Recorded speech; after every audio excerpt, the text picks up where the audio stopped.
स्वास्थ्य। नमस्कार दोस्तों, आप सभी का अभिनंदन और स्वागत है बहुत बहुत देवेंद्र क्लासेस है यूट्यूब चैनल में। उम्मीद है मस्त होंगे, बिल्कुल ठीक ठाक होंगे और स्वस्थ भी होंगे। पढ़ेंगे आज हम ज्योग्राफी का टॉपिक। ज्योग्राफी मतलब भूगोल में पढ़ेंगे और भूगोल मतलब भारत के भूगोल का अध्ययन करेंगे। एक टॉपिक का टॉप राष्ट्रीय उद्यानों की मैं चर्चा करूंगा। नेशनल पार्क जिन्हें अंग्रेजी में कहा जाता है, ठीक है। राष्ट्रीय उद्यानों का मतलब यह है कि इसमें किसी एक विशेष जीव को संरक्षित करके सरकार रखती है, सुरक्षित करके रखती है, जिससे कि उसकी पीढ़ी दर पीढ़ी चलती रहे और उससे एक इकोसिस्टम बना रहे, पेड़ पौधों का, पर्यावरण का और व्यक्तियों का, सभी का मिल करके, है ना। तो एक विशेष प्रजाति के किसी भी एक जीव को सुरक्षित रखती है या संरक्षित रखती है सरकारें। उस आधार पर ब्रिटिश काल से ही, अंग्रेजों के शासन से ही ये व्यवस्था हमारे देश में चली आ रही है और अभी भी है और भारत सरकार भी इन पर काम करती है। हिंदी में आप पढ़ोगे तो राष्ट्रीय उद्यान लिख करके आते हैं और अंग्रेजी में नेशनल पार्क बोलते हैं इनको, है ना। तो भारत के बहुत लगभग सभी राज्यों की यदि हम बात करते हैं तो लगभग सभी राज्यों में, शायद एक आध ही राज्य को छोड़ करके सभी राज्यों में राष्ट्रीय उद्यान स्थित है, जिनकी कुल संख्या वर्तमान में इस समय 106 है। कुल राष्ट्रीय उद्यान कितने? 106। और इसके पूरक में अगर पढ़ें तो वन्य जीव अभ्यारण्य भी होते हैं। वन्य जीव अभ्यारण्य, उनमें भी जीव जंतुओं की बहुत सारी प्रजातियां पाई जाती हैं, उनको संरक्षित किया जाता है। उनमें विभिन्न प्रकार के भी पाए जा सकते हैं, लेकिन राष्ट्रीय उद्यानों में विशेष एक प्रकार के पाए जाते हैं, ये अंतर होता है ना। उनकी संख्या भारत में 543 है। वन्य जीव अभ्यारण्य कितने? 543। जैसे अंग्रेजी में सेंचुरी भी कहा जाता है। अंग्रेजी में क्या बोलते हैं? सेंचुरी, है ना। वाइल्ड लाइफ सेंचुरी बोल देते हैं या नेशनल सेंचुरी।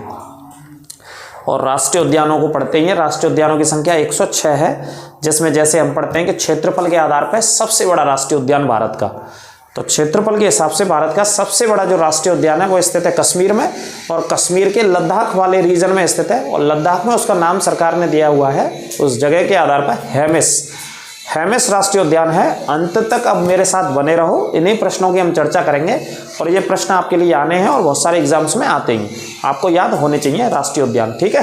अंत तक बने रहें, वीडियो को ज़्यादा से ज़्यादा शेयर करें, ठीक है मेरे काले और पीले हो।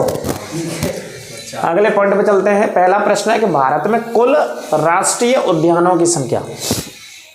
राष्ट्रीय मतलब नेशनल, उद्यान मतलब पार्क, नेशनल पार्क, ठीक है। कुल राष्ट्रीय उद्यानों की जो संख्या हमारे देश में कितनी है? 106। कितनी है भैया कंप्यूटर जी? 106।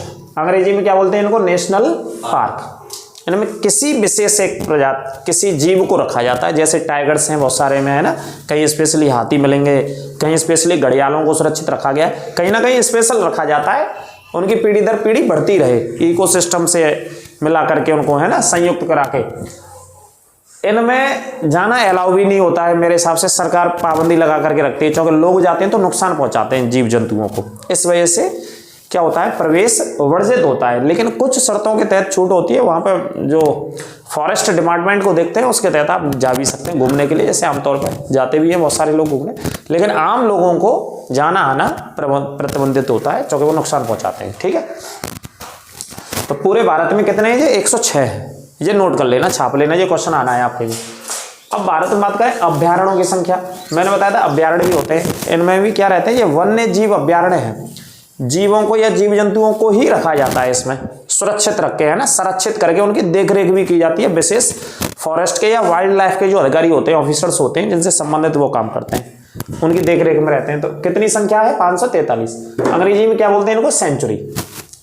क्या बोलते हैं? सेंचुरी बोलते हैं अंग्रेजी में, है ना। और वैसे क्या बोलते हैं? अभ्यारण्य। वन्य जीव अभ्यारण्य भारत में 543 और राष्ट्रीय उद्यान 106, ठीक है सर। कोई दिक्कत कंप्यूटर जी? कंप्यूटर जी आज धूप ले रहे हैं क्योंकि उनके मदरबोर्ड है थोड़ा सा ठंड से गड़बड़ कर रहा है। अगला प्रश्न है सबसे ज्यादा नेशनल पार्क। ये प्रश्न पूछा जाता है कई बार। भारत का ऐसा कौन सा राज्य है जहां सबसे ज्यादा नेशनल पार्क है? तो सबसे ज्यादा नेशनल पार्क मध्य प्रदेश में है, संख्या है 11। दूसरे नंबर पर असम में और तीसरा स्थान है महाराष्ट्र का। ये 3 ऐसे राज्य हैं भारत के जहां सबसे ज्यादा राष्ट्रीय उद्यानों की संख्या है या नेशनल पार्कों की संख्या है। नोट कर लेना भाई साहब, ठीक है। पहला राज्य याद रखना एमपी, कारण भारत में सबसे ऐसा बड़ा राज्य है जहां सबसे ज्यादा जंगल है। कौन से राज्य में सबसे ज्यादा जंगल है? मध्य प्रदेश में, है ना। क्षेत्रफल के आधार पर मध्य प्रदेश में कुल भारत के सभी राज्यों में सबसे ज्यादा क्षेत्रफल है किस चीज का? जंगलों का, मतलब वनों का। ठीक है, क्योंकि जहां जंगल होंगे भाई जीव जंतु होंगे, सिंपल सी बात है, होंगे कि नहीं होंगे सर? तो जंगलों के हिसाब से, पेड़ पौधों के हिसाब से, वनस्पति के हिसाब से ही वो सर्वाइव करते हैं वहां पे, ये नोट कर लेना। ठीक है, तो सबसे ज्यादा एमपी में, दूसरा असम में है और तीसरा महाराष्ट्र। आ रहे हैं, उस पर भी आ रहे हैं। कंप्यूटर जी हमारे जिम कॉर्बेट पूछ रहे हैं, तो अभी कंप्यूटर जी से कह रहे हैं कि अभी रुकिए। सर्वाधिक वन्य जीव अभ्यारण्य कौन से राज्य में है? महाराष्ट्र में। संख्या कितनी है? 49। भारत में महाराष्ट्र ऐसा राज्य है जहां सबसे ज्यादा वन्य जीव अभ्यारण्य महाराष्ट्र के भीतर है ना, जो कि गुजरात, एमपी, तेलंगाना, कर्नाटका से सीमा बनाता है महाराष्ट्र। दक्षिण भारत के राज्य में पड़ते हैं, जो कि अरब सागर से लगा हुआ है महाराष्ट्र राज्य। ठीक है, सबसे ज्यादा राष्ट्रीय उद्यानों की, माफ कीजिए, वन्यजीव अभ्यारण्यों की संख्या 49 है। अगला क्वेश्चन लिखा है हमने, सर्वाधिक वन्यजीव अभ्यारण्य तो है, लेकिन संघ राज्य कौन सा है इसका? केंद्र शासित राज्य जिसमें सबसे ज्यादा है वन्यजीव अभ्यारण्य, तो केंद्र शासित राज्य अंडमान निकोबार, जिसमें 97 है इनकी संख्या, 97। केंद्र शासित राज्यों में 97 यानी कि 97 वन्यजीव अभ्यारण्यों की संख्या है, इसे नोट कर लेना। अगला है भारत का सबसे बड़ा राष्ट्रीय उद्यान। आ जाइए कंप्यूटर जी इसी क्वेश्चन पर। सबसे बड़ा राष्ट्रीय उद्यान काय के आधार पर? क्षेत्रफल के आधार पर। हेमिस राष्ट्रीय उद्यान है, जो कि कहाँ स्थित है? एक्चुअली लद्दाख में स्थित है। ठीक है, ये भी नोट कर लेना। ये क्षेत्रफल इसका सबसे ज्यादा है भारत में। क्षेत्रफल के आधार पर भारत का सबसे बड़ा राष्ट्रीय उद्यान यानी कि नेशनल पार्क हेमिस राष्ट्रीय उद्यान है, जो कि लद्दाख में स्थित है। कहाँ पे स्थित है? लद्दाख में स्थित है। अगला प्रश्न है, भारत का सबसे छोटा राष्ट्रीय उद्यान कौन सा है? साउथ बटन द्वीप, ये आइलैंड पे स्थित है। साउथ बटन इसका नाम है, और कौन से आइलैंड पे? अंडमान निकोबार में स्थित है। ये अंडमान निकोबार द्वीप समूह में स्थित है, इसे नोट कर लीजिएगा। अगला है भारत का पहला राष्ट्रीय उद्यान। कंप्यूटर जी आ गया आपका क्वेश्चन। भारत का पहला कौन सा था? जिम कॉर्बेट राष्ट्रीय उद्यान, और कौन सी जगह? नैनीताल। 1936 में इसकी स्थापना, मतलब इसको स्थापित किया गया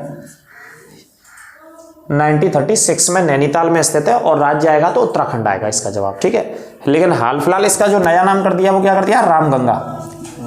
नया नाम है इसका रामगंगा, क्योंकि ये नदी बहती है नैनीताल से होकर के। ठीक है, नैनीताल झील भी है, एक बहुत खूबसूरत झील है कि नहीं है? नैनीताल एक झील भी है, नैनीताल एक शहर भी है, नैनीताल में हाईकोर्ट भी है, उत्तराखंड में स्थित है, पहाड़ों के बीच में बिल्कुल जो स्थित है, अपने खूबसूरत वादियों के लिए जाना जाता है, लोग घूमने जाते हैं। तो जिम कॉर्बेट राष्ट्रीय उद्यान पहला राष्ट्रीय उद्यान था, 1936 में स्थापित हुआ। अगला याद करिए, पिन वैली राष्ट्रीय उद्यान। पिन वैली जो बिल्कुल बर्फीले वाले इलाके में स्थित है, बर्फ बहुत गिरती है यहाँ पे, हिमाचल प्रदेश में। कौन से प्रदेश में? हिमाचल में। अगला है काजीरंगा राष्ट्रीय उद्यान। काजीरंगा राष्ट्रीय उद्यान कहाँ पे है? असम में स्थित है भाई साहब। ये देखो, इसमें बाघ भी पाए जाते हैं, टाइगर्स के लिए भी फेमस है।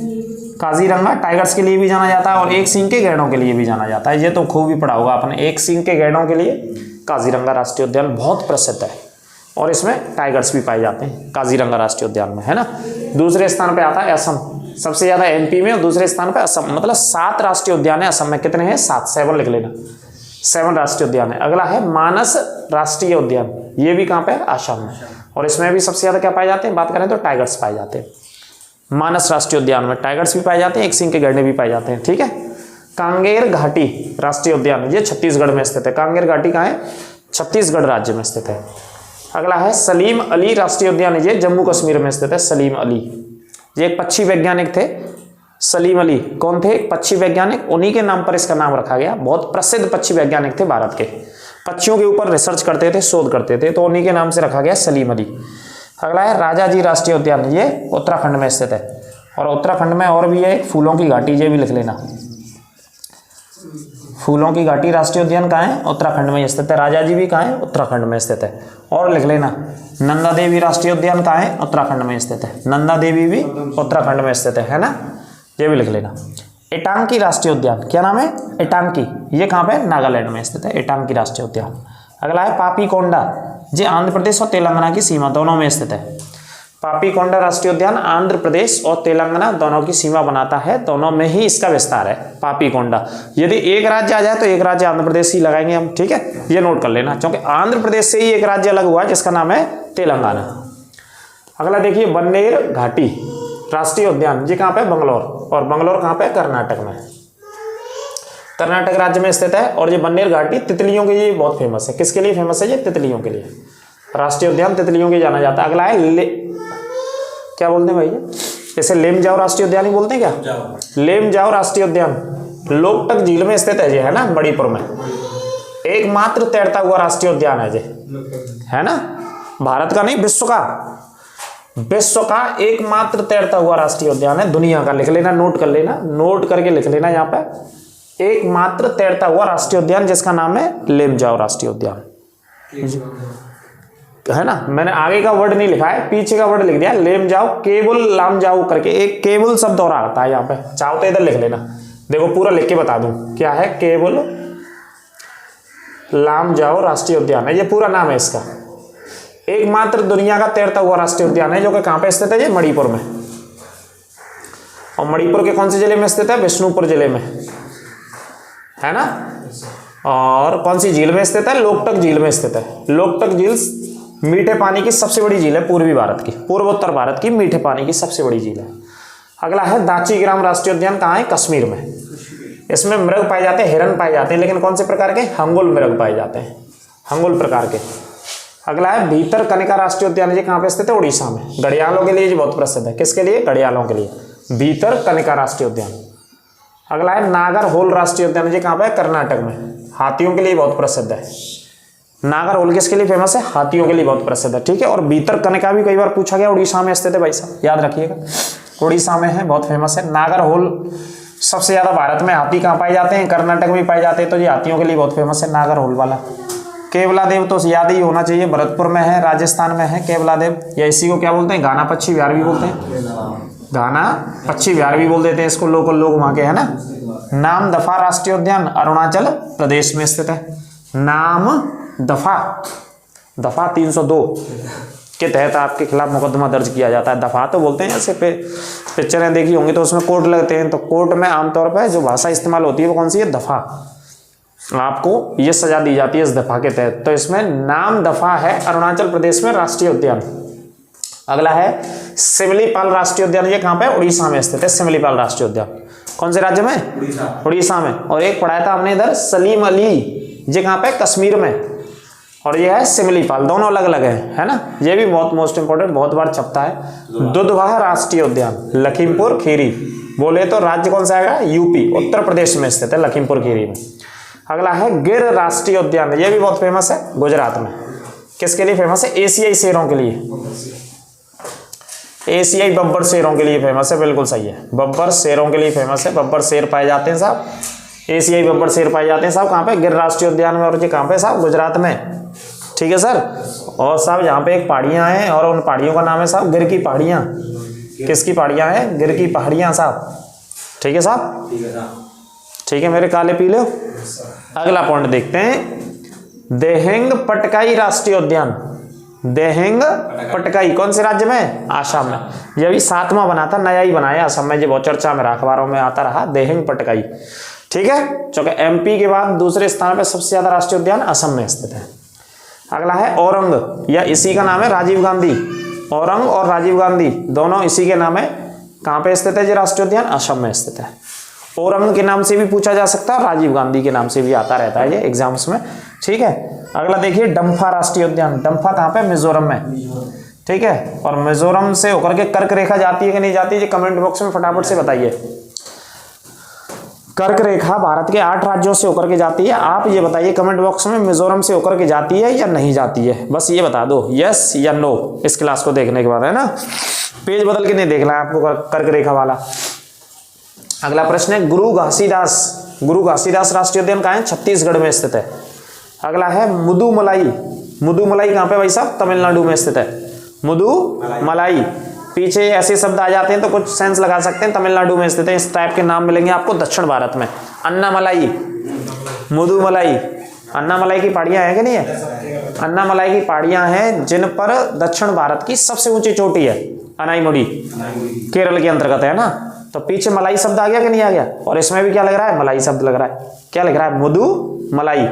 तो क्या आंसर लगाएंगे आप? दक्षिण भारत का तमिलनाडु राष्ट्रीय उद्यान। सरिस्का राष्ट्रीय उद्यान बहुत फेमस है राजस्थान, और राजस्थान के कौन से जिले में? अलवर में स्थित है सरिस्का राष्ट्रीय उद्यान, है ना। ये भी नोट कर लेना। कौन सा है कंप्यूटर जी? सरिस्का राष्ट्रीय उद्यान। गेहूं कितने पानी में पक जाता है? 4 पानी में। गेहूं किसकी फसल है? रबी की फसल है। और धान किसकी फसल है? खरीफ की फसल। बहुत बढ़िया। धान की जो बुवाई करते हैं, कमेंट बॉक्स में आप भी बता दो, ये कंप्यूटर जी आंसर दे रहे हैं। धान ये बता रहे हैं खरीफ की फसल है, तो धान खरीफ की फसल है, तो धान का सर्वाधिक उत्पादन भारत के कौन से इलाके में होता है? ये कमेंट बॉक्स में फटाफट से बताइए। कौन से राज्य में धान का सबसे ज्यादा उत्पादन होता है? जुकाम हो गया बहुत तेजी से। कौन सा आंसर आएगा भाई? जो कंप्यूटर जी गुणा भाग लगा रहे हैं, तब तक आप भी बताइए कमेंट बॉक्स में कि भारत में सर्वाधिक धान की पैदावार जो होती है, धान का उत्पादन जो होता है, वो कहाँ पे होता है?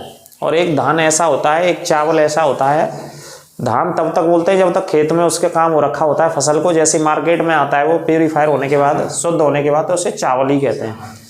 चावल बोलते हैं, कजू चावल दे दो साहब, ऐसे बोलते हैं लोग, है ना, आमतौर पर ग्रामीण परिवेश में हर जगह भी। तो अगला पॉइंट पे बात करें, सरिस्का कहाँ पे? राजस्थान नंबर पे। अगला है कूनो राष्ट्रीय उद्यान। कूनो नेशनल पार्क कहाँ है? एमपी में।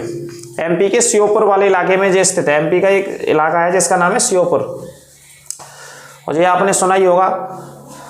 पिछले साल 2022 में बहुत चर्चा में रहा था ये, है ना। 2022 में क्यों चर्चा में रहा? क्योंकि 2022 17 सितंबर को प्रधानमंत्री जी का जन्मदिन मनाते हैं, नरेंद्र मोदी जी का, आदरणीय नरेंद्र मोदी जी का। तो 17 सितंबर को नामीबिया, अफ्रीका के नामीबिया से 8 चीते मंगाए। कितने? 8 या 6? 8 चीते मंगाए, और उन चीतों को कहां पे छोड़ा गया? इसी में, कूनो राष्ट्रीय उद्यान मध्य प्रदेश में, मुरैना श्योपुर में, है ना। ये नोट कर लेना, इस वजह से ये चर्चा में रहा था। ठीक है। अलास्का विश्व में कहाँ स्थित है? इसका कमेंट बॉक्स में फटाफट से आंसर दो। और अलास्का की जो सीमा है, फिजिकल सीमा, भौतिक सीमा, कौन से देश से लगती है ये भी बताना। और कौन से देश में, कौन से देश का हिस्सा है इस समय, ये भी बताओ। कमेंट बॉक्स में फटाफट बताओ। ये पुराने पुलिस के पेपरों में पूछा जा चुका है कई बार ये क्वेश्चन, अलग अलग एग्जाम्स में, SI में, पुलिस में, और बहुत सारे एक दिवसीय परीक्षाओं में। बताइए अलास्का के बारे में। और अलास्का के अंतर्गत फेमस क्या है वो भी बता देना, लेकिन गूगल पे सर्च नहीं करना है, पढ़ के ही बताना है। अगला है बांधवगढ़ राष्ट्रीय उद्यान। ये कहाँ है? एमपी में स्थित है बांधवगढ़। अगला है इंद्रावती राष्ट्रीय उद्यान। ये बस्तर में, और बस्तर कहाँ है? छत्तीसगढ़। इंद्रावती, इंद्रावती क्या है? नदी भी बहती है, इंद्रावती नदी भी बहती है। ठीक है, ये भी नोट कर लेना। इंद्रावती नदी भी बहती है, जो कि बस्तर में स्थित है, छत्तीसगढ़ राज्य में स्थित है। इस पॉइंट को नोट कर लेना। ठीक है, इस पॉइंट को क्या कर लेंगे? नोट कर लेना। सूर सरोवर कौन सा रह गया? सूर सरोवर वाला, वो पक्षी विहार है। सूर सरोवर भी पक्षी विहार है, हमारे कंप्यूटर जी कह रहे हैं। तो सूर सरोवर पक्षी विहार है, जो कि उत्तर प्रदेश का सबसे प्रसिद्ध क्या? उत्तर प्रदेश में तो बहुत प्रसिद्ध है, लेकिन आगरा में प्रसिद्ध है। जे उत्तर प्रदेश के आगरा जिले में स्थित है सूर सरोवर, यानी कि लोकल स्थानीय स्तर पर लोग उसे कीठम के नाम से जानते हैं, क्योंकि कीठम एक गाँव का नाम है पड़ोस में, इस वजह से कीठम झील के नाम से उसे जाना जाता है। सूर सरोवर पक्षी अभ्यारण्य, उसमें विभिन्न प्रकार की पक्षियों की प्रजातियां पाई जाती हैं। अथवा जो झील है, कीठम लेक है, उसमें मछलियों का भी उत्पादन बहुत बड़े पैमाने पर होता है। और दुनिया का या विश्व का सबसे बड़ा भालू संरक्षण केंद्र भी है इसी झील के अंतर्गत। इसी झील के प्रांगण में आप अंदर जाएंगे तो दुनिया का सबसे बड़ा भालू संरक्षण केंद्र है ना। दुनिया का सबसे बड़ा मानते हैं, क्योंकि बहुत ज्यादा आपको संख्या मिलेगी भालुओं की यहाँ पर, ना कि अपेक्षाकृत और कहीं दूसरे हिस्से में मिलेगी आपको।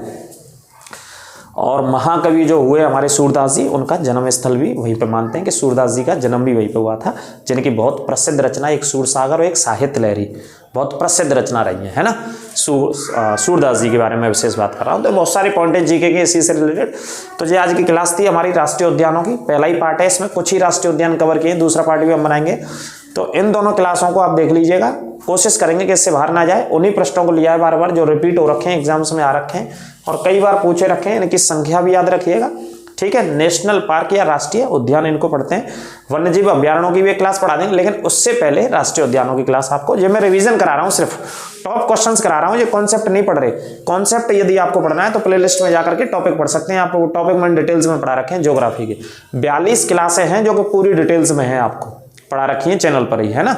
यदि चैनल पर आप हमारे साथ नए जुड़े हैं तो सब्सक्राइब अवश्य करें और बेल आइकन दबाना ना भूलें, जिससे कि आपको नोटिफिकेशन मिलता है। और बिल्कुल निःशुल्क ये कोर्स आपके लिए हम पढ़ा रहे हैं। दोस्तों के साथ, मित्रों के साथ, अपने कलीग्स के साथ ज़्यादा से ज़्यादा क्लास को शेयर करें। स्वस्थ बने रहिए और लगातार पढ़ते रहिए, मेहनत करते रहिए। यदि आपको इसी सर्दी में वर्दी चाहिए तो, ठीक है, इसी सर्दी में वर्दी यदि आपको लेनी है तो लगातार आप मेहनत करते रहिए, परिश्रम करते रहिए। लगातार परिश्रम करने वालों को ही क्या मिलती है? सफलता मिलती है। सफलता किसी भी मायने में हो सकती है वो, ठीक है। अभी तो आप एग्जाम्स की तैयारी कर रहे हो, लेकिन यही पढ़ाई आपके लिए कहीं पे काम भी आ सकती है, किसी और भी सेक्टर्स में जाकर, किसी भी हिस्से में आपके जीवन के में काम आ सकती है। तो पढ़ाई कभी बेकार नहीं जाती है। तो लगातार मेहनत करते रहिए, पढ़ते रहिए। मिलेंगे बहुत जल्दी अगली क्लास में। नमस्कार, राधे राधे।